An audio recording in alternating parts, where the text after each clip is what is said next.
El doctor Calleja es médico cirujano egresado de la Universidad Nacional Autónoma de México.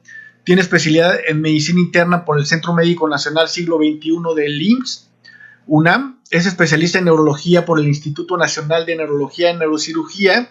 Tiene una subespecialidad en enfermedad vascular cerebral en Akita, Japón, y en el Instituto Nacional de Neurología. Tiene un máster universitario en neurociencia y biología del comportamiento en la Universidad Pablo de Olavid en Sevilla, España, y un máster europeo en medicina de ictus por la Organización Europea de Ictus en la Universidad de Danube en Austria.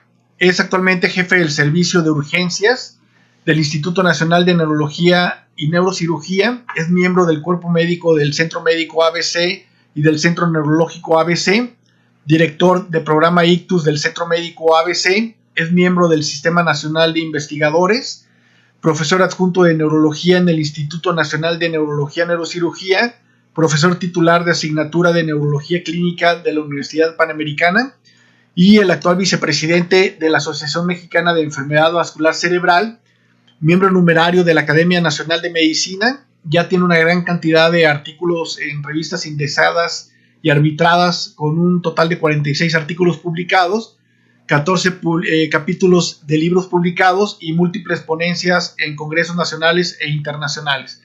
Con este resumen curricular, yo quiero ceder el micrófono al doctor Juan Calleja. Juan, gracias por participar con nosotros y dar inicio a este ciclo de conferencias 2021 de MEVASC. Y los dejo con el tema trombolisis intravenosa del infarto cerebral en el 2021. Adelante, Juan, todo tuyo el micrófono. Gracias. Pues muchas gracias, primero que nada, a Luis Murillo, presidente de MEVASC, por esta invitación, y felicidades por tenernos aquí a todo este grupo de gente juntos, reunidos, conviviendo en la actividad académica y el conocimiento, y que sea un gran año para MEVASC y que sea un gran año para todos ustedes, y que vivamos este año también conviviendo como siempre lo hemos hecho. Y gracias por la invitación para dar este tema que pues es una cosa que siempre me ha interesado mucho, que ya a lo largo de 10 años de práctica clínica he estado, digamos, viendo crecer, afortunadamente en el país, el gran reto que enfrentaban los presidentes de MEVASC, el doctor Barinaga, el doctor Cantú, el doctor Arauz, el doctor Villarreal, y el doctor Luis Sandoval, era que la trombolisis en México era escasa, y sigue siendo escasa, pero ya es menos escasa. Entonces, afortunadamente, y en parte gracias al esfuerzo de MEVASC, este es un tratamiento que es efectivo y es un tratamiento que se le ha llevado a más gente. Y el propósito de la plática que les voy a dar es actualizar, dar un panorama amplio de lo que es la trombolisis intravenosa, de los estudios básicos que nos dieron el conocimiento de su efectividad y su seguridad, y sobre todo qué pasó después de que se publicaron estos estudios, qué pasó en términos de cómo fueron modificándose nuestros criterios, cómo fueron modificándose las exclusiones, las inclusiones, y cómo hemos aprendido mucho a partir de la publicación de esos estudios, y a dónde estamos ahorita, cuál es el estado del arte ahorita en trombolisis intravenosa. Entonces, sin más, continuamos. Este es digamos, el subtítulo de mi plática, es la revisión de lo bien sabido, no tan bien conocido, o más bien dudoso, pero seguro novedoso al respecto de la trombolisis intravenosa del infarto cerebral. Entonces, ojalá les sea de provecho. Y como antecedente, les platico lo que nos sucedió durante el año pasado. Fue la pandemia de COVID que todos ustedes vivieron y todos vivimos, y durante la pandemia de COVID, el sistema hospitalario, sobre todo en el sur de la ciudad, donde está el Instituto Nacional de Neurología, colapsó, los hospitales se volvieron COVID, se saturaron, etcétera, y dedicaron todos sus servicios al tratamiento de COVID-19 y sus complicaciones. No les tengo que decir cómo estuvo la situación, y eso hizo que las instituciones de referencia como la nuestra fueran los únicos centros disponibles para tratar a pacientes con infarto cerebral agudo. De repente, nos volvimos prácticamente el único centro de la zona que podía tratar pacientes neurológicos en general y en particular de infarto cerebral agudo, y eso hizo que empezaran a llegar una cantidad inusitada de pacientes. Y lo que hicimos en ese episodio fue tratar de trabajar de acuerdo a un protocolo de tratamiento específico, de manera eficiente, ofrecerle a la mayor cantidad de pacientes estos tratamientos de infarto cerebral agudo, tanto trombolisis como trombectomía. Y hemos empezado a analizar toda esta información de los pacientes que recibimos. Y una cosa que se presentó recientemente en la Academia Americana de Neurología fue este pequeño análisis de que desde enero de 2019 hasta febrero de 2020, o sea, el periodo comparable previo del año previo al COVID, se realizó trombolisis intravenosa a 42 casos de infarto cerebral agudo con un promedio de 3 casos por mes. Y para comparar con esto, en el periodo de pandemia de marzo 2020 a diciembre de 2020, se trombolizaron 102 pacientes con una media de 10 casos por mes. O sea, prácticamente triplicamos el número de pacientes que estábamos recibiendo para trombolisis. Hubo que esforzarse mucho por parte de las autoridades, particularmente el doctor Arauz como director del Instituto Nacional de Neurología, con Beringer pedimos prestado y donaciones de hospitales que estaban siendo COVID y que tenían trombolítico que les estaba sobrando y nos lo daban, y etcétera. Y entonces, de básicamente atender con trombolisis a un paciente por semana, pasamos a 3 o 4 pacientes por semana.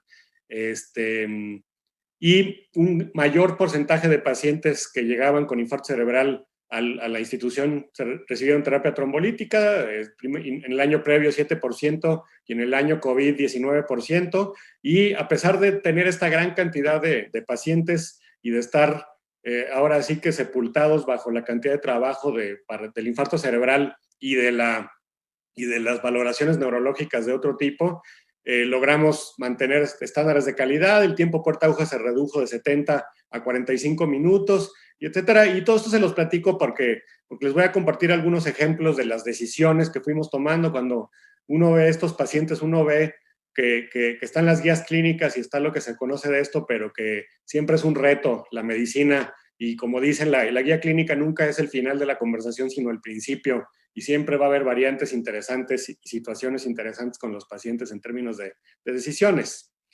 Voy a hablar muy brevemente de los fundamentos, sobre todo para que la gente no neurólogo vascular que nos acompaña. Cuando hay un infarto cerebral, básicamente ha sucedido una oclusión vascular. Esta oclusión vascular puede ser por distintas causas, puede ser una oclusión in situ, en que hay una placa de ateroma y se hace un trombo plaquetario encima de esa placa de ateroma, o puede ser un embolismo que viene de otro lugar, del corazón o de las carótidas hacia el cerebro, etcétera. Pero el chiste es que hay una oclusión vascular. Y el principal componente de esta oclusión vascular es el coágulo de fibrina. Se destapa esta cascada de la coagulación y el paso final de la cascada de la coagulación es la lisis y la agregación del fibrinógeno para formar el coágulo de fibrina. Una cuestión interesante es pensar que, bueno, sabemos que en las arterias es más, es frecuente sobre todo los coágulos, los trombos plaquetarios, pero el hecho de que la trombolisis sirva, y además se ha encontrado en estudios histopatológicos que siempre los trombos son más o menos mixtos, y gracias a esto el trombolítico que actúa sobre la fibrina sirve a pesar de que un coágulo arterial sea predominantemente plaquetario. Entonces, esto se produce el coágulo clásicamente conocido como trombo rojo, que son redes de fibrina con eritrocitos atrapados y con un componente plaquetario. Y se desarrolló el conocimiento de que estos medicamentos trombolíticos podrían romper este coágulo de fibrina. El que utilizamos más es el RTPA o la alteplasa, y para esto, bueno, sabemos que el plasminógeno tisular ocurre en forma natural y su lisis a plasmina le permite disolver el coágulo de fibrina. Y lo que hace el RTPA, o más bien el TPA, el activador del plasminógeno tisular, es romper el plasminógeno, volverlo plasmina y así se rompe el coágulo de fibrina, ¿no? Y lo que hacemos cuando damos RTPA es replicar este activador del plasminógeno tisular y darlo por vía farmacológica para poder romper los coágulos de fibrina, ¿no? ¿Qué sucede cuando llega un paciente con un infarto cerebral al hospital? Pues lo que sucede cuando ha llegado, y sobre todo cuando llega en la etapa muy temprana, es que tiene una zona de necrosis que puede ser pequeña inicialmente, dependiendo de la colateralidad que tiene el paciente, y conforme pasa el tiempo y el paciente va evolucionando, esta zona de necrosis va creciendo y la zona de penumbra que circunda a la zona de necrosis va disminuyendo hasta que pasa el tiempo y la zona de necrosis ya desaparece y solamente queda una zona de necrosis sin que quede tejido salvable de penumbra. Ahora, esto sucede en diferentes tiempos para diferentes pacientes. Llega el paciente tiene este infarto y posiblemente desde el inicio del infarto tiene una zona de necrosis y una zona de penumbra extensa, pero si es un paciente que tiene poca colateralidad, aquí va en un estudio de angiotomografía en que se aprecia, por ejemplo, que hay muy poca circulación llegando a esa parte del cerebro y entonces este crecimiento de la zona de necrosis va a ser muy rápido, va a ser en breves horas y ya va a quedar el paciente con una zona de necrosis que no es reversible y que no tiene posibilidad de recuperar la función.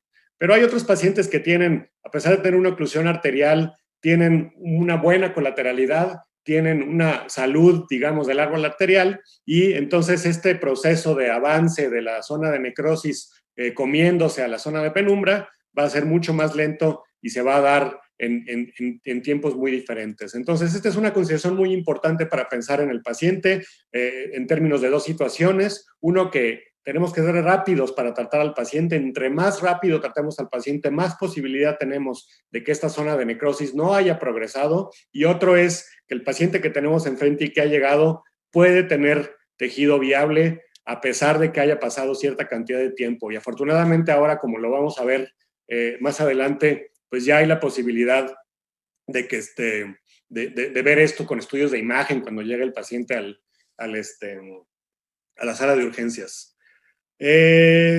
Otro principio importante para la trombolisis intravenosa es que, bueno, la recanalización o reperfusión es una gran diferencia en el pronóstico. Se sabe desde hace mucho tiempo que los pacientes que se recanalizan en forma temprana pueden recuperar esta funcionalidad del tejido de penumbra y entonces ya sea que lo hagamos por trombolisis intravenosa con la lisis del coágulo o por trombectomía, hay la posibilidad de que ese paciente tenga mejor desenlace funcional cuando hacemos un tratamiento de reperfusión. En términos generales, la neuroprotección no ha redituado como se pensó que iba a redituar y las medidas generales en la etapa aguda no tienen un impacto muy grande. Entonces, el tratamiento de reperfusión es lo que más impacto tiene sobre el desenlace funcional del paciente. Y otra cosa importante es que esa reperfusión, entre más pronto se realice, más efecto tiene sobre el beneficio del desenlace funcional del paciente. Entonces, tenemos que abrir las arterias que están tapadas cuando llega el paciente con ictus a la sala de urgencias y tenemos que hacerlo lo más pronto posible. Y ya teniendo esos principios en mente, afortunadamente, y por ahí de los finales de los 70 se empezó a desarrollar estos medicamentos fibrinolíticos, trombolíticos, que conforme pasó el tiempo se desarrolló la fórmula farmacológica y posteriormente hubo información clínica, primero para infarto agudo de miocardio, luego para infarto cerebral, y ahorita estamos en la etapa en que se han aprobado por la FDA y por las distintas autoridades regulatorias de los países y los podemos utilizar. Ahora, en términos de las bases y el conocimiento base que tenemos para utilizar trombolítico, hay una serie de estudios torales básicos que permitieron que supiéramos que este tratamiento era efectivo y era seguro. El estudio del NINDS en sus dos fases, los estudios de ECAS, el Atlantis, etcétera. Muchos estudios que fueron negativos, algunos estudios que fueron que no encontraron un beneficio y algunos estudios que ya encontraron este beneficio. Esto ha sido motivo de un poquito de crítica para la trombolisis porque había gente que quería que todos los estudios hubieran sido desde el principio positivos y mostraran efectividad. Lo que aprendimos con el tiempo es que muchos estudios iniciales no tenían los criterios de selección adecuados, no cumplían los criterios de rapidez del tratamiento y por eso no podían demostrar un beneficio. Pero ahorita ya sabemos que lo que le sucede a los pacientes, por ejemplo, en un reanálisis gráfico que hace Saber del estudio NDS, sabemos que esto es lo que le pasa a 100 pacientes que no le hubiera pasado si no se le hubiera puesto trombolisis intravenosa, por ejemplo, en las primeras 3 horas es esto, pero ya podemos en las primeras 4 horas y media de haber iniciado síntomas. Más de 30% de los pacientes tienen beneficio clínico, más de 10% de los pacientes recuperan por completo el déficit neurológico. Sí hay un grupo de pacientes que van a tener sangrado y que van a tener empeoramiento, pero esto es menor. Ya sabemos muy bien cuál es el efecto de la trombolisis en un grupo de pacientes con infarto cerebral.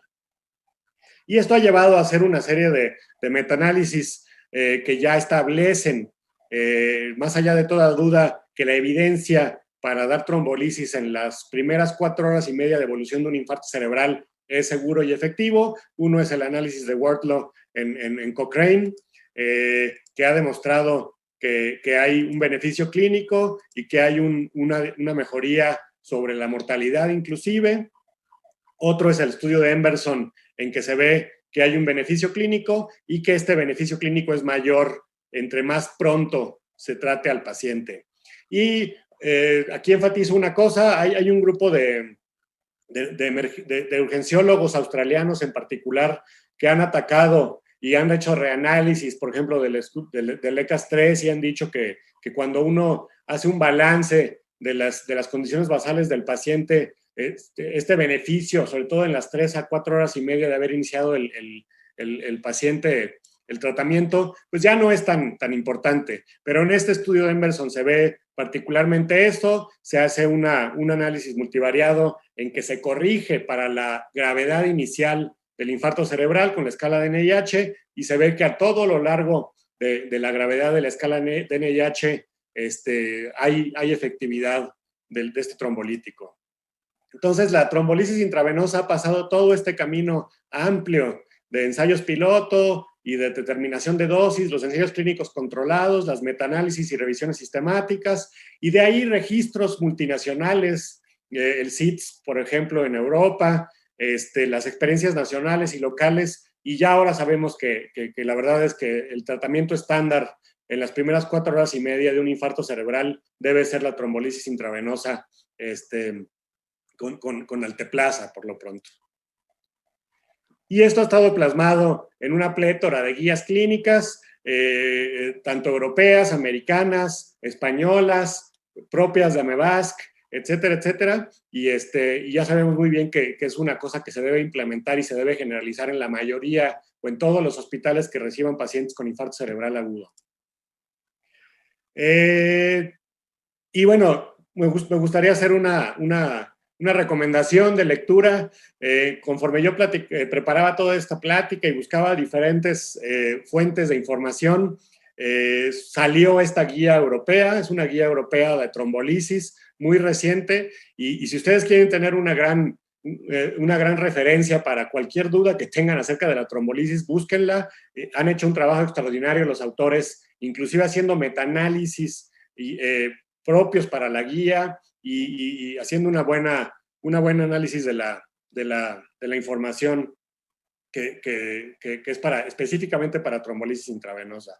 Van a ver a lo largo de mi plática que les voy a presentar algunos datos, algunos estudios, etcétera, y cuando vean un cuadrito como este en su esquina inferior derecha, es que estoy poniéndoles el grado de recomendación en esta guía europea de trombolisis que está, como les digo, muy bien realizada, pero se las recomiendo mucho. Lo siguiente que quiero tocar con ustedes es que, bueno, todos conocemos los criterios de inclusión y exclusión para trombolisis, todos los revisamos cuando llega un paciente a trombolizarse a nuestros hospitales, pero estos han cambiado, se han modificado, se han reanalizado y de 95 que salió el estudio de NINDS, que son que plasmó los primeros criterios de inclusión y exclusión que utilizamos, ahora ya han cambiado un poquito, tenemos más información, muchos se han quitado, muchos se han vuelto más finos en términos de selección de los pacientes. Entonces quiero que revisemos un poquito esto. Y bueno, los criterios de inclusión no varían. Un síntoma neurológico o un déficit neurológico medible con la escala de NIH, la edad, que bueno, ya sabemos que los estudios son sobre todo para adultos, aunque la trombolisis en niños es un movimiento importante a nivel mundial, y por supuesto una exclusión por tomografía de hemorragia cerebral en términos de inclusión. Pero en términos de exclusión, pues hay todos estos criterios de exclusión. Yo he platicado con varios cardiólogos y los cardiólogos dicen que tenemos demasiados criterios de exclusión, que lo que deberíamos hacer es dedicarnos a incluir pacientes. Es un poquito más delicado el trombolizar pacientes con infarto cerebral que con infarto agudo de miocardio por la posibilidad de sangrado, pero hay todos estos criterios importantes de exclusión. Pero vamos a revisarlo, sobre todo lo principal que ha cambiado. Este es un buen estudio de revisión de algunos de los criterios, y para complementar esto, la guía que les he mencionado de la ESO, en que también se analiza esto muy bien. El primer criterio inicial de exclusión era la edad. En los estudios originales se excluyeron los pacientes menores a 80 años, mayores a 80 años, y no sabíamos si los pacientes de más de 80 años o de más de 90 años se iban a beneficiar igual que esto. Ya estudios subsecuentes analizaron los pacientes mayores. Aquí hay un poquito un resumen de estos estudios que vieron pacientes mayores de 80 e inclusive pacientes mayores de 90 años, los grandes gerontos estos que conocemos. ¿Y qué se vio en esto? Que la edad sí es un factor determinante en el riesgo de hemorragia post-trombolisis. Conforme pasa el tiempo y conforme el paciente tiene mayor edad, sí tiene mayor riesgo de desarrollar hemorragia, pero aún así la efectividad existe, es menor en mayores de 80 años, pero el beneficio sigue siendo claro sobre los pacientes no trombolizados. Entonces, actualmente la tendencia es a no excluir a pacientes mayores de 80 años solo por la edad de trombolisis intravenosa. Se tiene que considerar el estado previo clínico del paciente, por supuesto, y se tiene que considerar si el paciente tiene demencia, cuál es la sobrevida esperada para el paciente, si tiene enfermedades como cáncer y etcétera, pero la edad en sí misma nunca será ahora un criterio de exclusión para el paciente. Entonces, la recomendación general es considerar trombolisis antes de las 3 horas, pero ya en la guía ESO recientemente publicada, ya se habla de que los pacientes mayores de 80 años se pueden trombolizar en las 4 horas y media de haber empezado síntomas. Otra consideración es el infarto muy severo. En el estudio NINDS original se excluyeron pacientes con NIH arriba de 22, que es por definición un infarto muy grave. Actualmente un infarto severo se considera un NIH mayor a 24, y sabemos que un infarto de esta magnitud clínica se corresponde con un infarto de magnitud en términos del tamaño, y que sí se relaciona con mayor riesgo de hemorragia cerebral. Pero también actualmente la recomendación es que los pacientes se puedan trombolizar a pesar del grado de NIH, incluso en NIHs elevados, y en las primeras 4 horas y media. Otra situación que nos encontramos con frecuencia es el infarto muy leve. ¿Qué debemos hacer con pacientes con infarto leve? En el caso de los estudios clínicos, definido como una escala de NIH menor a 5, en que es un déficit por definición menor, pero ya se divide un poquito más finamente este déficit, y se sabe que un paciente con NIH menor a 5 tiene menor beneficio potencial, pero tiene un riesgo muy pequeño de hemorragia. Son infartos muy pequeños que generalmente no tienen un riesgo importante de hemorragia. Entonces, lo importante es ver qué déficit le está provocando al paciente este pequeño déficit neurológico.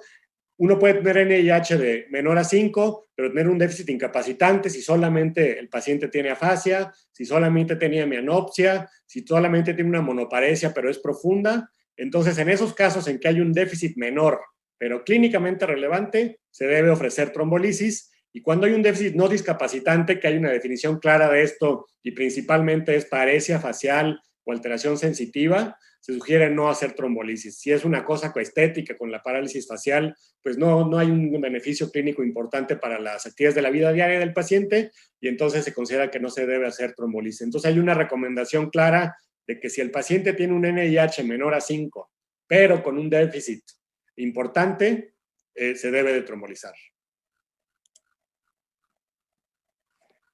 Otra cosa que encontramos frecuentemente son síntomas que mejoran rápidamente. En las criterios de exclusión iniciales se decía que si el paciente estaba mejorando rápidamente no se tenía que trombolizar así de fácil, y sabemos que eso es cierto, pero también se ha afinado esa definición en tiempos más recientes. El paciente lo que sucede es que tiene una mejoría en el NIH, en la escala de NIH durante la evaluación.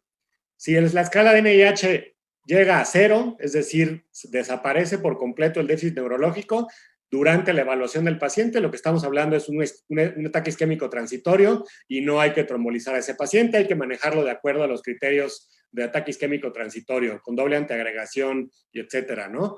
Pero si el paciente disminuye importantemente su escala de NIH, pero queda con un déficit importante, se le debe de ofrecer trombolisis intravenosa, ¿ok? Entonces, si disminuye el NIH, pero queda el paciente con un déficit, sí se le debe ofrecer trombolisis intravenosa. Hay otros criterios de exclusión como la trombocitopenia, la coagulopatía, que se consideran poco frecuentes en la población general. Cuando un paciente tiene trombocitopenia o coagulopatía, no se debe de trombolizar, pero estos déficits y estas alteraciones son tan poco frecuentes en la población general que no hay que esperar ya en la mayoría de los centros el laboratorio para trombolizar al paciente, a menos que el paciente sea un coagulópata o tenga una alteración hematológica conocida. No es necesario hacer esto en todos los pacientes para tomar la decisión de trombolisis y podemos pasar a realizar la trombolisis, considerando que esto es extraordinariamente raro en la población general. Una cosa que ha cambiado en épocas recientes es la cantidad de uso de anticoagulantes, sobre todo directos, de los famosos nuevos anticoagulantes. Entonces, así como antes teníamos que descartar que los pacientes estuvieran con acción anticoagulante antes de trombolizarlos, si un paciente toma un acenocumarínico o warfarina, tenemos que ver que el INR no esté modificado para trombolizarlo. Pero ahora cada vez más en más centros se dan los nuevos anticoagulantes que no se pueden cuantificar por medio del INR, y entonces si el paciente ha tomado uno de los nuevos anticoagulantes en las 48 horas previas, se debe de evitar la trombolisis. El paciente está contraindicado para trombolisis. Otra cosa que cambió ligeramente en tiempos recientes es el infarto agudo de miocardio. Antes había una ventana de 30 días en que el paciente no podía tener un infarto de miocardio previo, esto por la posibilidad de que el paciente tuviera un infarto extenso de la pared anterior y tuviera una ruptura miocárdica y un tamponade. Los cardiólogos mismos dicen que esto es tremendamente poco frecuente, y entonces ahora ya se habla específicamente de que el infarto agudo de miocardio, para contraindicar la trombolisis, tiene que ser en los 7 días previos a la trombolisis y tiene que ser un infarto con elevación del ST. Si cumple estas dos condiciones, el paciente no debe trombolizarse, pero si no sucede esto, el paciente puede trombolizarse. También se han afinado algunas situaciones. Yo recuerdo hace 8 o 9 años en que tuve una paciente que tenía endocarditis, que se estaba tratando en el hospital con endocarditis y que tuvo un infarto cerebral durante su hospitalización. Yo acudí a verla y la verdad es que sí, indicamos trombolisis, la paciente tuvo mejoría clínica, pero a partir de ese entonces las guías, se tiene más información y las guías ya recomiendan que en un paciente con endocarditis bacteriana el paciente no se trombolice. Hay un riesgo excesivo de hemorragia y entonces el paciente no se debe de trombolizar si ya tiene un diagnóstico conocido de endocarditis a la hora de presentar el infarto cerebral. Entonces eso es como una actualización, yo creo que muy práctica, de los criterios de inclusión y exclusión, que yo creo que era importante que se revisara si vamos a hacer una revisión, un update de los criterios clínicos para trombolizar pacientes. Pero ahora vamos a pasar a una cosa yo creo que más interesante, son las novedades, situaciones especiales que pueden dar duda, que nos podemos encontrar y en el cual es importante que sepamos qué debemos hacer con el paciente. Un ejemplo de un caso clínico en términos de trombolisis y etiología del infarto cerebral. Imaginen el caso, es un caso real de una mujer de 42 años con 2 horas de evolución de un déficit neurológico que llega al Instituto Nacional de Neurología con un NIH de 16 puntos a expensas de afasia motora y por debilidad del hemicuerpo derecho, una debilidad profunda.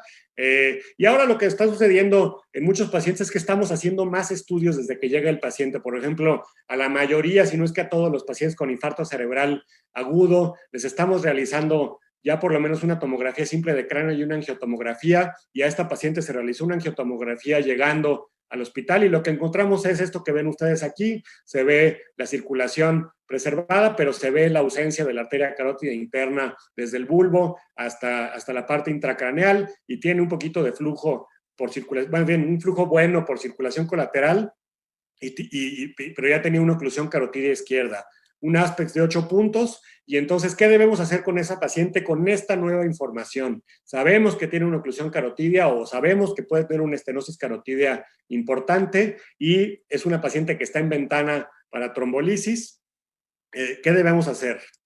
A esa paciente le hicimos trombolisis intravenosa y fue una paciente que ya tiene algunos años de que la vimos. Y la paciente tuvo una mejoría clínica, pero vean interesantemente qué es lo que sucedió, que cuando tuvo la mejoría clínica se le hizo un ultrasonido y se veía un coágulo adosado a la pared de la carótida, es decir, la carótida se recanalizó con la trombolisis, pero en forma parcial.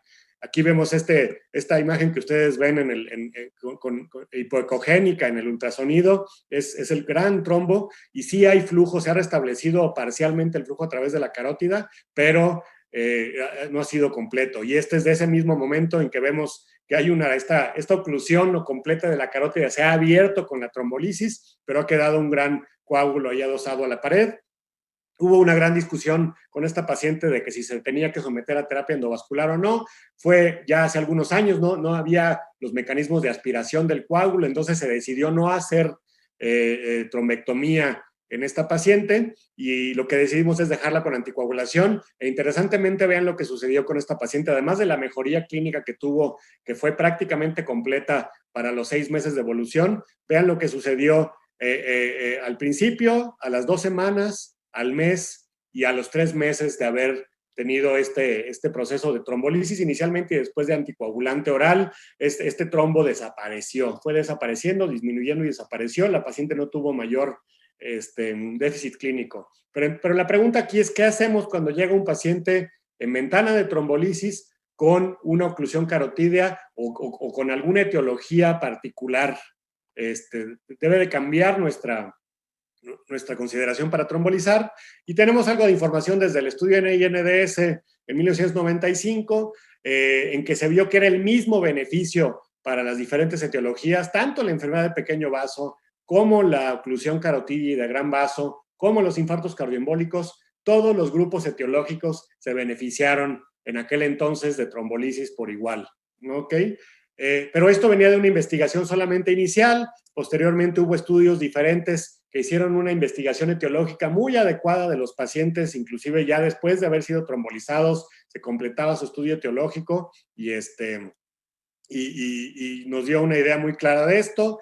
Ahora sabemos que para trombolisis y la etiología, los pacientes con estenosis carotidia tienen mejoría más discreta a los 7 días, pero a los 3 meses, que es muchas veces el desenlace final que hacemos en pacientes con infarto cerebral, todos se benefician por igual, inclusive con estenosis carotidia, inclusive con oclusión carotidia. Por otro lado, la etiología lacunar conlleva mejor pronóstico, menos riesgo de sangrado, pero hay beneficio para la trombolisis sobre no dar nada. Eso también se conoce de otros estudios y entonces tanto el hecho de que el paciente tenga una oclusión o una estenosis carotidia como que el paciente tenga un infarto lacunar no es excluyente para realizar trombolisis intravenosa. Por supuesto, ahora con la información de los estudios de trombectomía mecánica, si el paciente tiene una oclusión carotidia, se deberá hacer trombolisis y se deberá complementar con trombectomía mecánica si es que estaba en la ventana para trombolisis.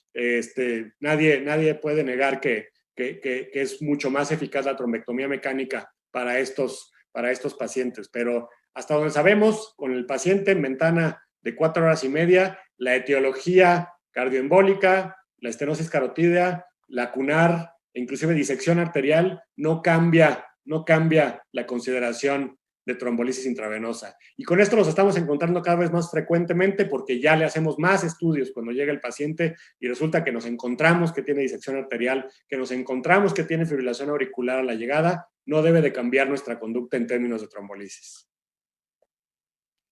Otra cosa que hemos ido aprendiendo y es interesante es la longitud del coágulo. Hay estudios ya, como estos estudios de angiotomografía, angioresonancia, etcétera, en que nos permiten ver si el coágulo es un coágulo pequeño, corto, proximal, distal, pero ¿qué tan largo es? Y hay un par de estudios que han demostrado que si el coágulo en la arteria cerebral media es más grande, por ejemplo, mayor a 12 milímetros, habrá menor recanalización y peor pronóstico tras trombolisis. Y otro estudio de 2011 en que se demuestra que si el coágulo es de más de 8 milímetros de longitud, la recanalización con trombolisis intravenosa es casi nula. Entonces es información importante, es una cosa que debemos analizar en los estudios iniciales que hacemos al paciente si podemos, ver cuál es la longitud del trombo y eso nos da una idea del pronóstico que puede tener para recanalización y para mejoría clínica, pero esto todavía no se utiliza para seleccionar pacientes para excluirlos de trombolisis. Por supuesto, si un paciente tiene una oclusión proximal y un coágulo largo, es un paciente en el que se debe de buscar trombectomía también, pero si estamos en un lugar donde no hay disponibilidad de trombectomía, sigue siendo ese paciente candidato a trombolisis intravenosa si está en la ventana terapéutica. Otra cosa que se ha investigado en términos de trombolisis intravenosa recientemente son los mimics, los famosos imitadores de infarto cerebral. Inicialmente hubo un estudio muy optimista de 2009 en que los pacientes con imitadores del infarto cerebral prácticamente no tenían hemorragia cerebral, 0% versus 5% de hemorragia en pacientes que sí tienen infarto cerebral, y entonces eso nos dio mucha seguridad de que incluso si el paciente no tenía un diagnóstico de infarto cerebral al final, podíamos trombolizarlo. Ese fue un estudio relativamente pequeño y en estudios más grandes, por ejemplo, uno que surgió del registro CITS en Europa, ya no fue tan buena la evolución de los pacientes en el sentido de que sí tuvieron cierta hemorragia. Un número muy pequeño de pacientes tienen hemorragia cuando tienen un imitador de infarto cerebral, 0.2% versus 2% de pacientes con infarto cerebral tuvieron hemorragia cuando se trombolizaron, y eso nos da bastante seguridad de trombolizar a los pacientes, inclusive cuando hay un poquito de duda en términos del tratamiento. En Europa, la gente que está en centros de alto volumen, en que están trombolizando a los pacientes en 20 minutos o en menos de 20 minutos inclusive, dicen que si uno no está trombolizando mimics, uno no está trombolizando suficientemente rápido. Entonces, en esta rapidez que buscamos para tratar al paciente lo más pronto posible, podemos llegar a trombolizar a un paciente que acaba teniendo otro diagnóstico y se considera bastante seguro. Y les pongo esta tabla de este mismo estudio de CITS para que vean cuáles son los mimics, problemas funcionales, migraña, crisis, etcétera, etcétera, etcétera. Pero con mucho los problemas funcionales, migraña y las crisis epilépticas focales con un fenómeno de TOD son los más frecuentes. Por supuesto, tenemos que hacer un análisis clínico detallado del paciente, pero si queremos a fuerza tener la completa seguridad de que el paciente tiene un infarto cerebral antes de trombolizarlo, vamos a perder la oportunidad de tratar a algunos pacientes. Otro tema que ha sido de interés, y sobre todo en épocas muy recientes, son las microhemorragias. ¿Qué son las microhemorragias? Son hemorragias pequeñas, profundas o corticales que se ven en secuencias para ver sangre en la resonancia magnética, el ecogradiente, el SWAN, el T2 asterisco, etcétera, ¿no? Son una entidad relativamente reciente para nuestro conocimiento porque estas secuencias en que nos permite ver esto son relativamente recientes. Y lo que nos está sucediendo ahora con más frecuencia es que estamos empezando a hacer resonancia en algunos pacientes con infarto cerebral agudo, o muchos pacientes ya tienen una resonancia y cuando llegan con un infarto cerebral agudo podemos saber que tienen estas microhemorragias como una condición preexistente antes del infarto cerebral. Aquí tienen un ejemplo de un paciente que tiene muchas microhemorragias corticales, subcorticales, sobre todo, y que son muy sugerentes de angiopatía amiloide, y este es un paciente que tiene microhemorragias profundas, sobre todo sugerentes de angiopatía hipertensiva de enfermedad de pequeño vaso. Entonces, ¿qué debemos hacer o qué se considera si un paciente llega con microhemorragias o llega con un infarto cerebral y hacemos esta secuencia y encontramos que tiene microhemorragias? Pues ya sabemos más al respecto. En los estudios iniciales no fueron relacionadas con hemorragia, ya sea con trombolisis o terapia endovascular, pero luego empezó a surgir estos estudios como Dannenberg de 2014, en que había una posible asociación entre hemorragia y número de microhemorragias. Aquí ven una gráfica de ese estudio en que conforme aumenta el número de microhemorragias, aumenta el riesgo de que el paciente tenga hemorragia cerebral relacionada con la trombolisis, y ahora ya se sabe bien que una carga alta, y una carga alta definida como más de 10 microhemorragias en la resonancia, se relaciona con mortalidad aumentada y con futilidad de la trombolisis. Se pierde el beneficio clínico de la trombolisis. Entonces, ahora se considera que si tenemos una resonancia magnética en ese momento o previa y sabemos que el paciente tiene más de 10 microhemorragias, debemos de no realizar trombolisis en ese paciente.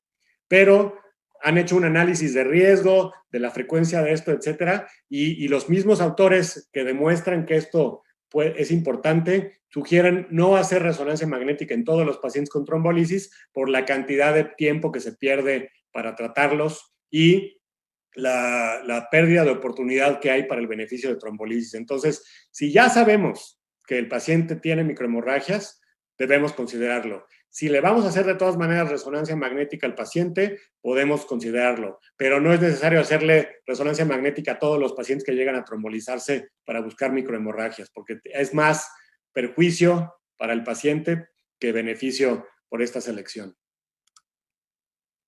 Entonces, ¿qué conclusión es? Se sugiere no aplicar trombolisis a pacientes con más de 10 microhemorragias en una resonancia con estas secuencias, pero no se sugiere retrasar el tratamiento en todos los candidatos a trombolisis intravenosa para realizar resonancia y detectar microhemorragias. Otro tema, yo creo que muy importante en nuestro medio son los infartos del despertar o el wake-up stroke. Este es un casito ilustrativo, un femenino de 47 años que es diestra y que al despertar encuentra su familia que tiene debilidad del hemicuerpo derecho, van al Instituto Nacional de Neurología y llegan 3 horas después, y la exploración física es esa que ven ahí, está somnolienta, no emite lenguaje, tiene piramidal denso, proporcionado, hemisensitivo, y tiene un NIH elevado, un NIH de 20, y en ese momento no contamos con terapia endovascular. Entonces, ¿qué hacemos con esta paciente en que no conocemos el inicio de los síntomas porque se ha despertado con el déficit? Pues lo que hacemos con esta paciente es le hacemos una resonancia magnética, sobre todo con secuencia de difusión que ven aquí, en que se ve una zona de restricción de la difusión propia de un núcleo necrótico, pero esta zona no se ve claramente en una secuencia de FLAIR, ¿no? ¿Qué hicimos con esta paciente? Se trombolizó con alteplasa y tuvo una mejoría clínica de 12 puntos a las 24 horas con una buena evolución. Entonces, ¿qué es un infarto del despertar, un wake-up stroke? Un infarto con inicio de síntomas no conocido o con déficit al despertar. Cuando el paciente se despierta, ya tiene el déficit. Un estudio muy relevante como un antecedente para estos infartos del despertar es el estudio PREFLAIR, en que se utiliza por primera vez esta definición de un mismatch o una diferencia entre la difusión y entre el FLAIR. Aquí ven algunos ejemplos de ese estudio, en que aquí hay, por ejemplo, un mismatch entre la difusión y el FLAIR. Este defecto, esta zona de restricción de la difusión no se reproduce en el FLAIR. Aquí mismo ven una zona de restricción que corresponde por definición con un núcleo necrótico, pero en el FLAIR no se ve, y entonces estos pacientes se consideraría que tienen un mismatch entre difusión y FLAIR. Y estos son ejemplos de pacientes que no tienen un mismatch. Aquí se ve una zona de restricción de la difusión, pero aquí ya se empieza a ver una zona más o menos sutil de restricción, o aquí y acá, pues no hay una diferencia entre la difusión y el FLAIR, y estos serían pacientes que no tienen un mismatch entre el FLAIR y la difusión. ¿Y qué encontró el estudio PREFLAIR, que fue un estudio observacional retrospectivo? Encontró que los pacientes que tienen un mismatch entre la difusión y el FLAIR tienen una gran posibilidad de haber tenido el infarto en las horas previas, en las pocas horas previas a que se encuentra el paciente. Entonces aquí ven la frecuencia de pacientes que no tienen alteración en el FLAIR, que tienen un mismatch en la difusión y en el FLAIR, y los pacientes que no lo tienen, y entre 0 y 90 minutos hay una gran cantidad de pacientes que tienen mismatch, y esto va disminuyendo conforme pasa el tiempo. Y esto sirvió para llegar a la conclusión de que si el paciente tiene un mismatch entre el FLAIR y la difusión, hay una gran posibilidad de que lleve poco tiempo de haber empezado con su infarto cerebral. Es decir, el infarto cerebral sucedió a las 6 de la mañana, justo antes de despertar, y no a las 10 de la noche, justo después de acostarse. Tiene un valor predictivo positivo este mismatch de FLAIR difusión para menos de 4 horas de 83% y para menos de 6 horas de 93%. Entonces, lo que nos habla es de que lleva pocas horas el paciente. Y con este antecedente, pues ya se hizo el estudio clínico prospectivo aleatorizado, que es el Wake Up. En el Wake Up se incluyeron 503 pacientes con alteplasa contra placebo y se incluyeron pacientes con infarto del despertar o de inicio desconocido. Si alguien llegaba y veía a un paciente con un déficit, pero no sabíamos cuándo había iniciado, también se podía incluir en este estudio. Y a estos pacientes con infarto del despertar o con inicio de tiempo desconocido, se sometieron a trombolisis con alteplasa o contra placebo. Se descartaron estos pacientes con NIH elevado, y lo que se vio es una mejoría en el desenlace que fue significativa estadísticamente, etcétera, y una disminución inclusive en términos de mortalidad, y sí hubo un ligero exceso de hemorragia sintomática, pero el desenlace fue mejor para estos pacientes. ¿Esto qué nos permite, este estudio qué nos permite? Nos permite tratar a pacientes con infartos del despertar seleccionados con una resonancia magnética con un mismatch de FLAIR difusión.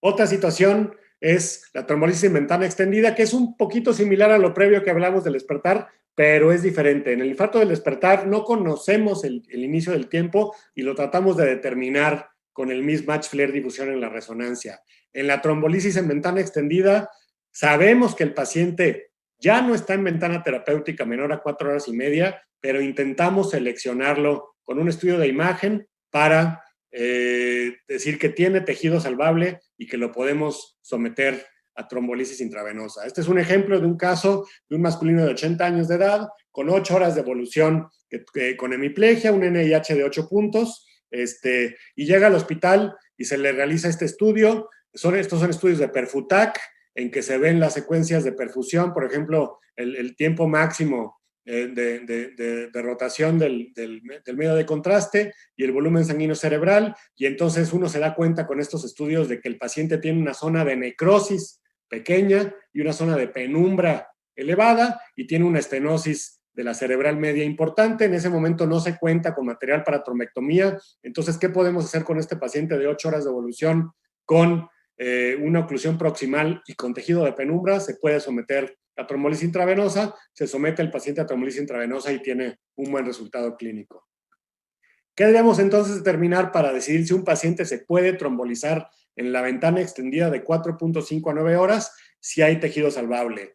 Podemos utilizar la Perfutac y la perfurresonancia, en que definen la zona de necrosis o el core necrótico y la zona de penumbra, y hay diferentes definiciones en diferentes estudios de trombolisis extendida y de terapia endovascular, pero el principio siempre es el mismo. El paciente tiene que tener una zona de necrosis pequeña y una zona de penumbra grande, lo cual es bastante lógico, ¿no? Una zona de daño irreversible pequeña y una zona de daño reversible grande. En términos generales es lo que buscamos. Y para las definiciones diferentes se puede utilizar tanto tomografía como resonancia. En la Perfutac, en la tomografía por perfusión, utilizamos para definición de centro necrótico el flujo sanguíneo cerebral, el volumen sanguíneo cerebral, y para definir el tejido de penumbra, el tiempo de tránsito medio, o el tiempo máximo y la diferencia entre estas dos secuencias nos dice cuál es la extensión del tejido necrótico y cuál es la extensión de la penumbra, y nos permite hacer este tipo de decisiones. Y en la resonancia, de la misma manera, podemos definir la zona de necrosis con la difusión, con esta secuencia, y la zona de penumbra con un mapa de perfusión. Y si vemos una diferencia entre la perfusión, las secuencias de perfusión y la zona de difusión, sabemos que hay poca necrosis, mucha penumbra, y que el paciente es candidato a trombolisis intravenosa o para trombectomía mecánica.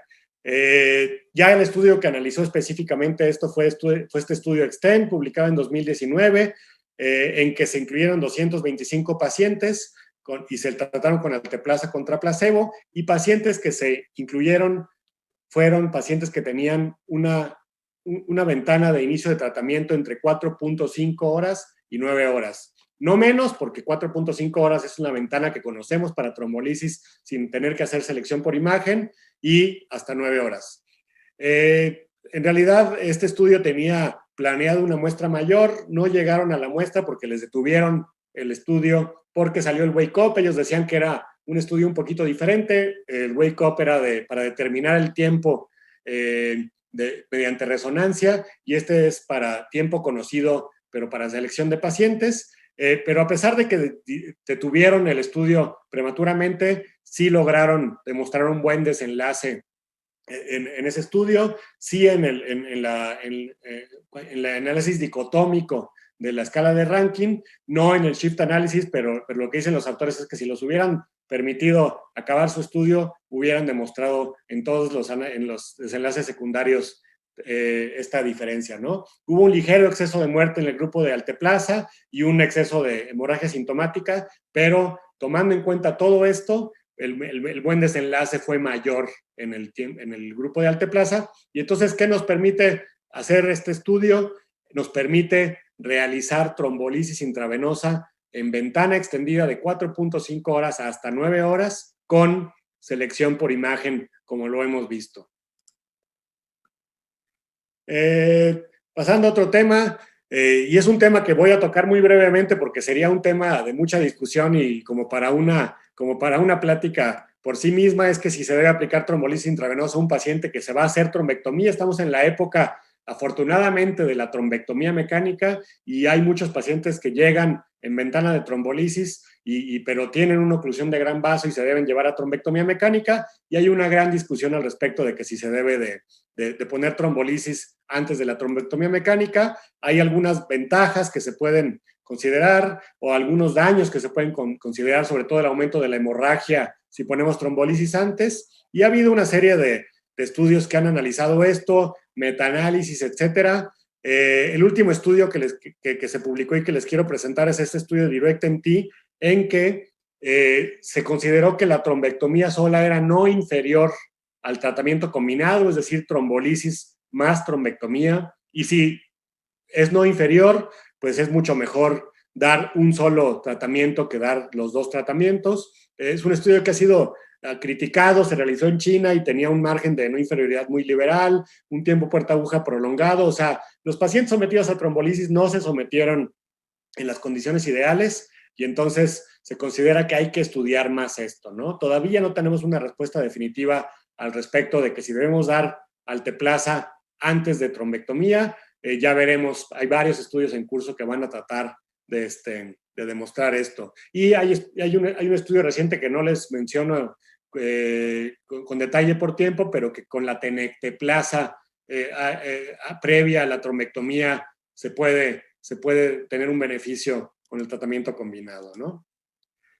Vamos a hablar un poquito de tenecteplasa, que también es una cosa que se ha empezado a diseminar como tratamiento. Antes solo podíamos trombolizar pacientes con alteplasa, pero la tenecteplasa tiene ciertas ventajas. Se pone un solo bolo, no se tiene que poner la infusión de 1 hora que tenemos que hacer con la alteplasa. Tiene más especificidad por la fibrina y posiblemente menos hemorragia cerebral.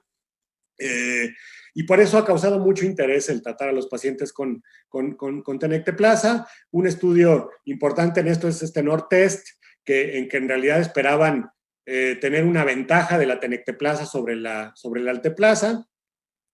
Lo que demostraron fue que no fue diferente. Se considera que no se pudo demostrar un beneficio de la tenecteplasa sobre la alteplasa porque la mayoría de los pacientes que se incluyeron tenían poco déficit, entonces no hubo gran posibilidad de detectar una diferencia, pero ya se puede utilizar tenecteplasa o alteplasa para la trombolisis intravenosa en la ventana de 4 horas y media, y hay otro estudio, el NORTEST 2, que está en desarrollo, que tratará de ver si hay un beneficio claro de la tenecteplasa sobre la alteplasa en pacientes con infarto cerebral más severo.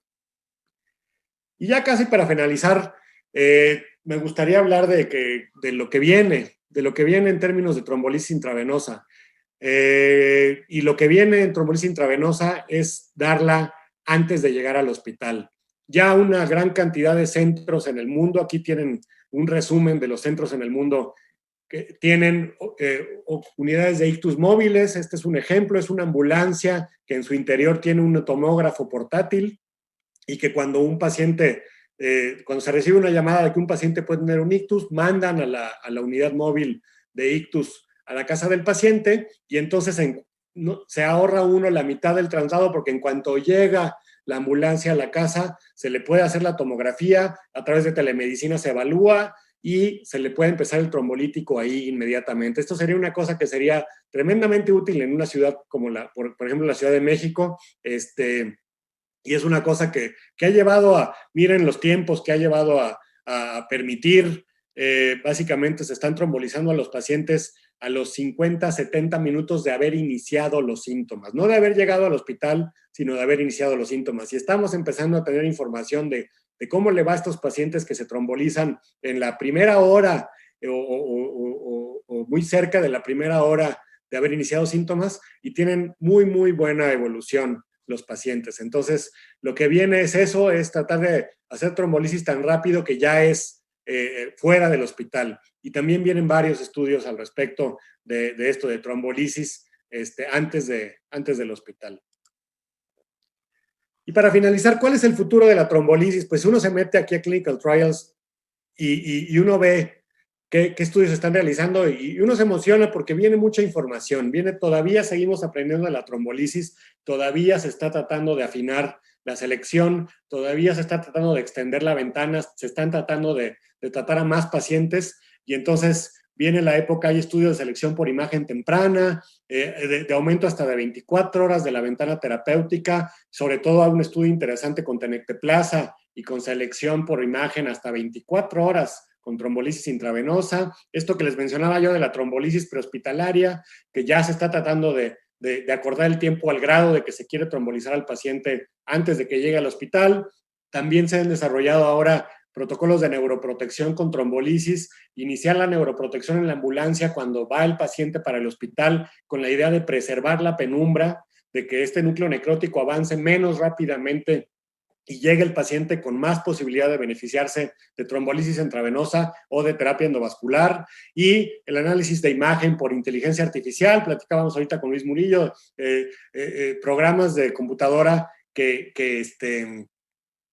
permiten que se pueda ver el core y la penumbra en una tomografía simple y que se pueda ver en una tomografía simple si hay una oclusión proximal, etcétera. Entonces es la posibilidad de tener un análisis de imagen mejor que el humano y en forma muy, muy rápida, y tal vez eso nos dé la pauta para tratar a los pacientes mejor seleccionados y con más rapidez. Es lo que les quería yo comentar a vuelo de pájaro y en forma muy, muy rápida, un poquito de actualización, un poquito de update y de lo que ha salido nuevo y lo que viene en términos de trombolisis intravenosa.